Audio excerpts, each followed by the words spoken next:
পাকোড়া বানাচ্ছি। পাকোড়ার জন্য আমি এখানে নিয়ে নিয়েছি বাঁধাকপি কুচি, তারপর এখানে আমি গাজর কুচি করে নিয়েছি, তারপর এখানে আমি হচ্ছে 2 থেকে 3টা পেঁয়াজ কুচি করে নিয়েছি, মরিচ কুচি করে নিয়েছি, আর ধনেপাতা কুচি নিয়েছি,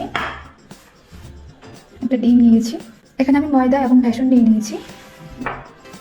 আর এখানে হচ্ছে পরিমাণ মতো লবণ, মরিচের গুঁড়া, হলুদের গুঁড়া, এটা হচ্ছে ধনিয়ার গুঁড়া, আর হচ্ছে জিরার গুঁড়া। তো সবগুলো উপকরণ আমি এখন মিশিয়ে নিব একসাথে। প্রথমে আমি বাঁধাকপিগুলো দিয়ে দিচ্ছি, তারপর দিয়ে দিব গাজর কুচি, তারপর পেঁয়াজ কুচিগুলো দিয়ে দিচ্ছি, মরিচ মরিচ কুচি দিয়ে দিচ্ছি, এখন ধনেপাতা কুচি। সবগুলো উপকরণ দিয়ে আমি এখন মেখে নেবো ভালো করে মেখে নিতে হবে। এরপর আমি একে একে মশলাগুলো দিয়ে দিচ্ছি, জিরার গুঁড়া, ধনিয়ার গুঁড়া, তারপর লবণ, এখানে পরিমাণ মতো নিয়েছিলাম, সবগুলো লবণ দিয়ে দিচ্ছি, এখানে হলুদের গুঁড়া দিয়ে দিচ্ছি এখন, তারপর ডিমটা দিয়ে দিচ্ছি। সবগুলো উপকরণ এখন ভালো করে মিশিয়ে নিব। নাস্তা হিসেবে খেতে খুবই মজার খাবার এটা।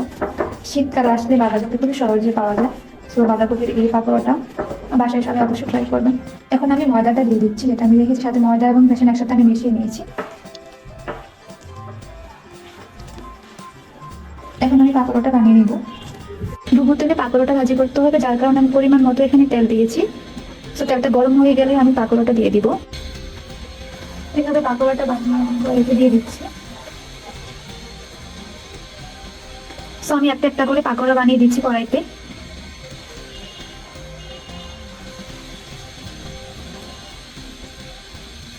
এক পাশ হয়ে গেলে পাকোড়াগুলো উল্টিয়ে দিব। এই তো পাকোড়াগুলো আমি এখন উল্টিয়ে দিব। পাকোড়াগুলো বাদামি কালার হওয়ার পর তুলে ফেলবো। চুলার আঁচটা মিডিয়াম রাখতে হবে, খুব কমানো না এবং বাড়ানো না। চুলার আঁচটা বেশি বাড়ালে আবার পাকোড়াগুলো পুড়ে যাবে।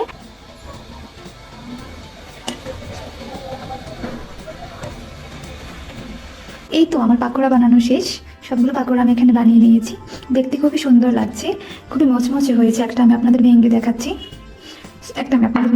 দেখুন কেমন মচমচে হয়েছে, দেখতে পাচ্ছেন, খুবই মজার। এটা আপনারা সসের সাথে খেতে পারেন বা শুধুও খেতে পারেন। খুব মজা হয়েছে।